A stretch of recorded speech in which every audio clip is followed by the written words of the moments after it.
எல்லா சொந்தங்களுக்கும் நான் உங்கள் ஏழு பில்டர்ஸ். இன்னைக்கு சைட்டு பார்த்தீங்கன்னா கிணத்துக்கடவுள் எடுத்துக்கிறோம். அந்த சைட்டில் பார்த்தீங்கன்னா பட்டி வச்சு தேய்ச்சி பிரைமர் அடிக்கிறோம். இன்னைக்கு வேலை என்னன்னா பட்டி ஃபுல்லாக வைக்கிறோம். என்ன பிராண்டு போடுறோம், எந்த ரூமில் ஸ்டார்ட் பண்ணுறோம் பாருங்க. வீடியோ லாஸ்ட் வரைக்கும் கிளியராக இருக்கும். வாங்க வீடியோ இப்போ இந்த ரூமில் ஸ்டார்ட் பண்ணியிருக்கிறோம். ஒரு சாம்பிள் போட்டிருக்கிறோம். ஒரு கோடு காந்துக்கப்புறம் கோடு இது ஃபுல்லாக டோட்டலாக. இப்போ கம்பெனி பார்த்தீங்கன்னா ஏசின்னு மாவு வந்து பட்டி மாவு வந்து ஏசின்னு எடுத்துருக்கிறேன். 40 கிலோ மூட்டை. இதோட ரேட்டு பார்த்தீங்கன்னா 850 ரூபா ஒரு மூட்டையோட ரேட்டு. அதை எடுத்து தான் ஆரம்பிச்சிருக்கிறோம். இப்போ பார்த்தீங்கன்னா 11 மணிக்கு தான் சைட்டுக்கே வந்தோம். 11 மணிக்கு வந்தால் ஒரு நாளைக்கு வந்து 3 ரூம் தான் பட்டி வைக்க முடியும்.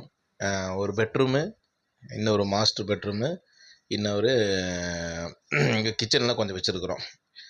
இது வந்து ஃபஸ்ட்டு கோடு டோட்டலாக வச்சுருக்குறோம். இது பெயிண்ட்ரு பார்த்தீங்கன்னா மொத்தம் வந்து 3 பெயிண்ட்ரு தான் வந்திருக்குறாங்க.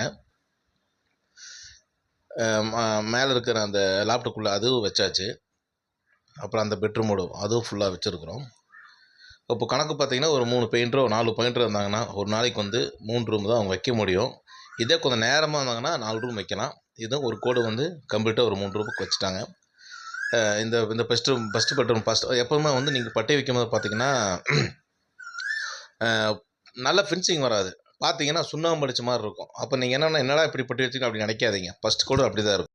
எந்த ரூம் வந்து பட்டி ஒர்க் ஸ்டார்ட் பண்ணி சொல்லிடுறேன்.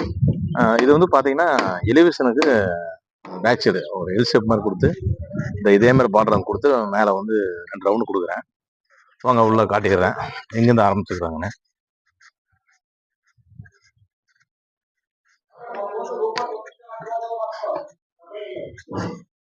இப்போ வந்து சிங்கிள் கோடு பண்ணியாச்சு. இது எல்லாமே இந்த ஃபர்ஸ்ட் கோடு டோட்டலாகவே ஃபர்ஸ்ட் கோடு எல்லாம் போட்டாச்சு. கீழே வந்து 2வது கோடு ஸ்டார்ட் பண்ணுறாங்க. இன்னைக்குள்ள 2வது கோடு கம்ப்ளீட் ஆயிரும். இதுவும் ஃபர்ஸ்ட் கோடு. இது ஃபுல்லாக ஃபர்ஸ்ட் கோடு ஃபுல்லாக கம்ப்ளீட் ஆயிடுச்சு நேற்று. இன்னைக்கு 2வது கோடு வந்து அப்படியே ஸ்டார்ட் பண்ணுறாங்க.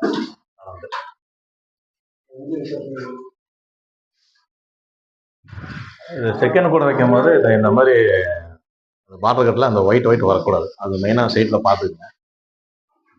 அது என்னன்னா அது நீங்கள் இருட்டில் 6 மணிக்கு செய்யாமல் ஒருத்தர் விட்டுருவாங்க. அது விடும்போது என்னன்னா நம்ம தேய்ச்சி அடிக்கும் போது கரெக்டாக பெயிண்டிங் பண்ணும் போதும் அந்த கரெக்டாக அந்த டாட் தெரியும். அது தெரியாத அளவுக்கு பார்த்துக்குங்க. அதான் மெயின். 2 கோடு பட்டி போதுமானது. அதே வந்து உங்களுக்கு ஃபினிஷிங் ஆயிரும். இதில் வந்து ஃபர்ஸ்ட் கோடு வச்சிருக்கிறாங்க மேலே.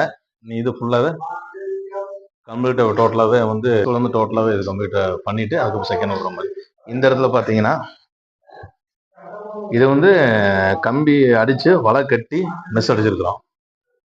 நம்ம வந்து உட்டில் பண்ணுற மாதிரி இருந்தால் கொஞ்சம் கம்மியான லைஃப் கிடையாது. என்னோட எல்லா சைட்லையுமே வந்து ஒரு ஹார்ட் டிசைனு இந்த மாதிரி டிவி யூனிட் ஏதோ ஒன்று வந்து கொடுத்துருவேன் நான். இந்த இதெல்லாம் வந்து என் சைட் எல்லா சைட்லையும் ஃப்ரீயாக பண்ணி கொடுத்துட்ருக்கேன். இதுவும் ஃபுல்லாகவே கம்ப்ளீட்டாக போட்டு பட்டியலுக்கு டோட்டலாகவே முடிச்சுட்டு அதுக்கு எவ்வளோ மெட்டீரியல் அதுக்கு எவ்வளோ லேபர் முடிச்சுக்கிற வீடியோ போடுறேன். எல்லாத்துக்கும் ஷேர் பண்ணுங்கள்.